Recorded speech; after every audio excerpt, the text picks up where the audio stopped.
സ്വീകരിക്കട്ടെ. ജയ് യേശു. സുഖാണോ? സന്തോഷാണോ? ഖുഷി ഹേ? നല്ല ഹാപ്പി? എന്നോട് പറഞ്ഞു എല്ലാ ഭാഷയും പറയാൻ പറഞ്ഞു. So I feel that today is a beautiful day that I am also blessed to witness Father Ajit's appointment as a vicar of this parish, and I am also blessed to be part of Sacred Heart Church. Praise the Lord. നിങ്ങളെന്താ ആരൊന്നും ഇടാതെ പേടിക്കണ്ട. എൻ്റെ മോൻ ആദ്യം ചോദിച്ചു അപ്പൊ എത്ര മണിക്കൂർ ഉണ്ടെന്ന്. ഞാൻ പറഞ്ഞു പേടിക്കണ്ട, 10 മിനിറ്റേ ഉള്ളൂ. കാരണം അവനറിയാം അപ്പൊ തുടങ്ങിയാൽ അവസാനിപ്പിക്കില്ല. വിശുദ്ധ ലൂക്കായുടെ സുവിശേഷം 2-ാം അധ്യായം 46-ാമത്തെ തിരുവചനം. 3 ദിവസങ്ങൾക്ക് ശേഷം അവർ അവനെ ദേവാലയത്തിൽ കണ്ടെത്തി.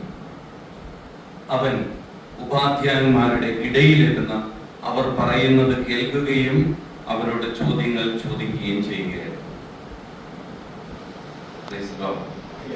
ഈ സംഭവം എന്താ നമുക്കറിയാമോ?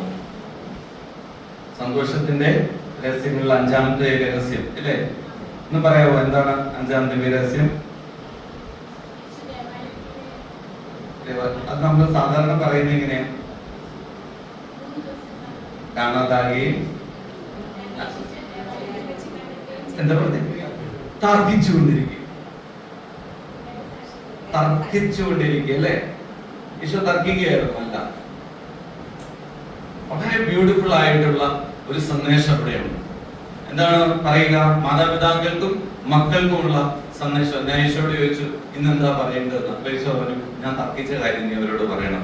എല്ലാവർക്കും തെറ്റിദ്ധാരണയാണ് ഞാൻ തർക്കിച്ചു. ഈശോ തർക്കിച്ചൊന്നുമില്ല കേട്ടോ. നമ്മളിങ്ങനെ പറഞ്ഞ് തഴക്കം പഴക്കമായി ഈശോ ഒരു തർക്കക്കാരനായിട്ട് മാറി. നമ്മുടെ മക്കളൊക്കെ വെറുതെ അല്ല തർക്കുത്തരം പറയണേ. കാരണം നമ്മൾ ഇതല്ലേ പ്രാർത്ഥിക്കണേ ദിവസവും അല്ലേ?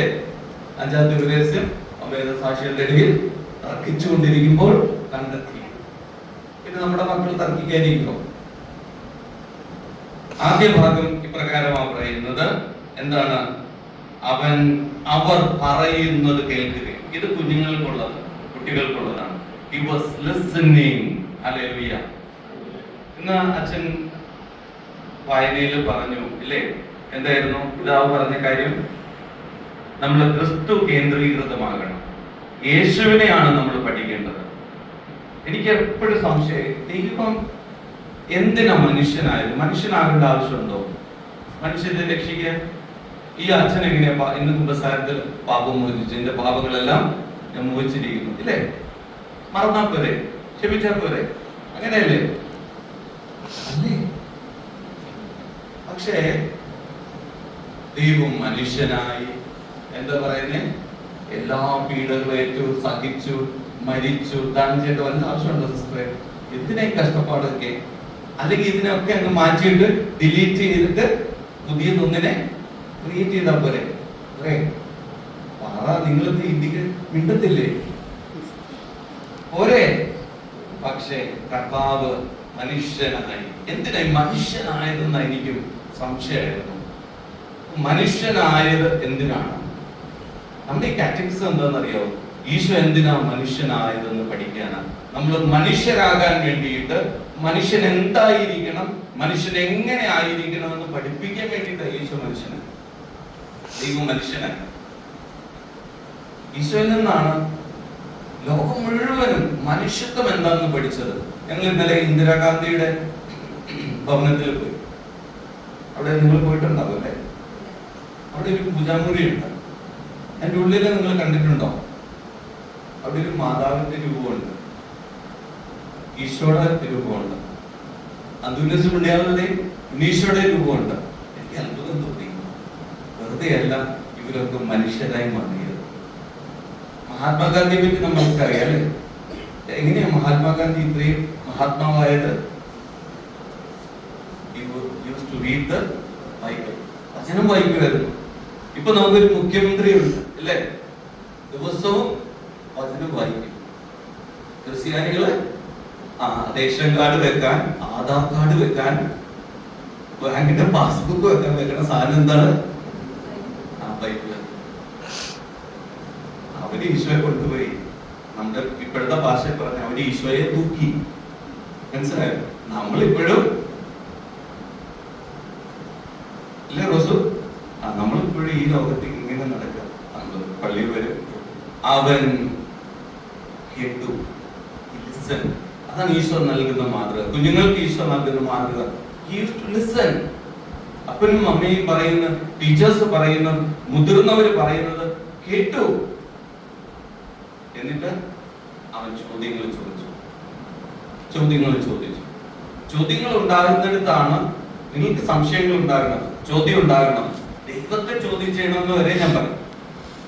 ദൈവത്തോട് ചോദിക്കുന്നതാണ് പ്രാർത്ഥന. ബെനിസാർ പറഞ്ഞു പ്രാർത്ഥനയെ പറ്റി പറയട്ടെ. പ്രാർത്ഥന എന്ന് പറയുന്നത് തായ ഇല്ലേ? നമ്മൾ പറയില്ലേ, പാലം കയറുവോളം നാരായണം. അത് ഹിന്ദുക്കൾക്ക്. നമുക്ക് എങ്ങനെയെന്നറിയോ? പാലം കയറുവോളം ഗീവർഗീസ് ഇല്ലേ? പാലം കയറി കഴിയുമ്പോ ഗോവർഗീസ്. നമ്മൾ പിന്നെ നമുക്ക് വേണ്ട. അതല്ല പ്രാർത്ഥന. അത് ഏറ്റവും ലീസ്റ്റ് ഫോം ഓഫ് പ്രയർ ആണ്. എന്റെ ഉന്നതമായ സ്ഥാനത്തേക്ക് പോകണം. ദൈവത്തെ മുഖാഭിമുഖം കണ്ട് പ്രാർത്ഥിക്കാനിരിക്കുമ്പോൾ ദൈവത്തെ കാണുന്ന അനുഭവം, കേൾക്കുന്ന അനുഭവം ഉണ്ടാകും. ചോദ്യങ്ങൾ ദൈവത്തോട് ചോദിക്കണം, ദൈവം പറയുന്നത് കേൾക്കണം. അതിനാണ് ഈശോ ദേവാലയത്തിൽ തങ്ങിയത്. ഈശോയ്ക്ക് ഈ ദേവാലയം എന്ന് പറഞ്ഞൊരു ക്രൈസാണ്. നമുക്കോ പള്ളിയിൽ പോകുന്ന, ഇന്നും പള്ളിയിൽ പോകുന്നതല്ലേ, ഇന്നും പ്രസംഗം ഉണ്ടാവില്ലേ, നമുക്ക് മടിയുണ്ടോ? എനിക്കൊന്നും ഇവിടെയൊന്നും മടിയില്ല. ഞാൻ സൗദി അറേബ്യയിൽ നിന്നാണ് വരുന്നത്. സൗദി അറേബ്യയിൽ ഞങ്ങൾക്ക് പള്ളിയിൽ പോകാൻ ഭയങ്കര കൊതിയാണ്. ഞങ്ങളുടെ വീടുകളൊക്കെ പള്ളി. അവിടെ അച്ഛന്മാരൊക്കെ രഹസ്യമായിട്ട് വന്ന്, ഇതൊന്നും പുറത്ത് പറയരുത് കേട്ടോ, രഹസ്യമാണെന്ന് കുർബാനയൊക്കെ തരും. കഴിഞ്ഞ ആഴ്ചയിൽ അവിടെ ഒരു സഭയിൽ, മർത്തോമ സഭയിൽ അച്ഛനെ അറസ്റ്റ് ചെയ്തു, കുർബാനയെ നിർമ്മിച്ചുകൊണ്ടിരുന്നു. അതുകൊണ്ട് ഈ 2-3 ആഴ്ചകളിലൊക്കെ കുർബാനയില്ല. എല്ലായിടത്തും സൗദി അറേബ്യ കംപ്ലീറ്റ് നിർത്തി വെച്ചിരിക്കുക. പേടിച്ചിട്ടാണ് ഞങ്ങൾ പള്ളിയിൽ പോകുന്നത്, പ്രാർത്ഥിക്കുന്നത്. പക്ഷേ പേടി എന്ന് പറഞ്ഞാല് ആ പേടി ധൈര്യമാണ്, വിശ്വാസമാണ്. ഹല്ലേലൂയ, ഹല്ലേലൂയ, ജയ യേശു. അപ്പൊ പ്രാർത്ഥന എന്ന് പറയുന്നത് എന്താണ്? ദൈവാനുഭവമുള്ള ഒരാൾക്ക് പ്രാർത്ഥിക്കുക എന്ന് പറയുമ്പോൾ ഉറക്കം വരുന്നില്ല. പ്രാർത്ഥിക്കുന്ന ഒരു എനർജിയാണ്, ഇല്ലേ? നമുക്കത് അനുഭവം ആദ്യത്തെ കാരണം എന്താണെന്നറിയോ?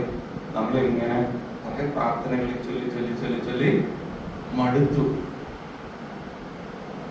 പ്രാർത്ഥനയിലെ മടുപ്പ് മാറാനൊരു വിദ്യ പറഞ്ഞു തരട്ടെ? ഓക്കെ, നിങ്ങൾ ചെയ്യുവോ? പ്രാർത്ഥിക്കാനിരിക്കുമ്പോ നിങ്ങൾ ആദ്യം ചെയ്യേണ്ടത്, ആദ്യം പ്രാർത്ഥിക്കാൻ വന്നിരിക്കണം. അത്ര ചെയ്താൽ മതി. വീട്ടിൽ ഏറ്റവും ആദ്യം ഇന്ന് നമുക്ക് പ്രാർത്ഥിക്കാന്ന് പറയാം, അത് ഏറ്റെടുക്കാം. ഇന്ന് ആദ്യം തിരി കത്തിക്കുന്നത് പ്രാർത്ഥിക്കാന്ന് ആദ്യം പറയുന്ന ആൾ, ആ വ്യക്തിക്ക് പിന്നെ പ്രാർത്ഥന മടുക്കുന്നൊന്നുമില്ല. ശ്രദ്ധിച്ചിട്ടുണ്ടോ? ഉണ്ടോ?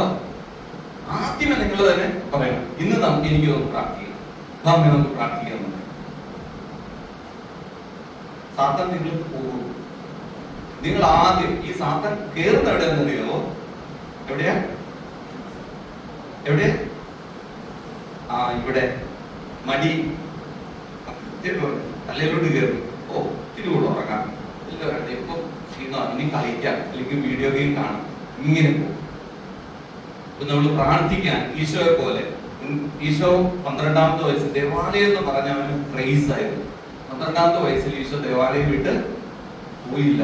അവൻ അവിടെ ഇരുന്നു, ചോദ്യങ്ങൾ ചോദിച്ചു, അവിടെ പറയുന്നത് കേട്ടു. ഇല്ലേ? കേട്ടോ? നമ്മൾ പള്ളിയിൽ പോയിരുന്നു. ഇന്നത്തെ സുവിശേഷം ഏതായിരുന്നു?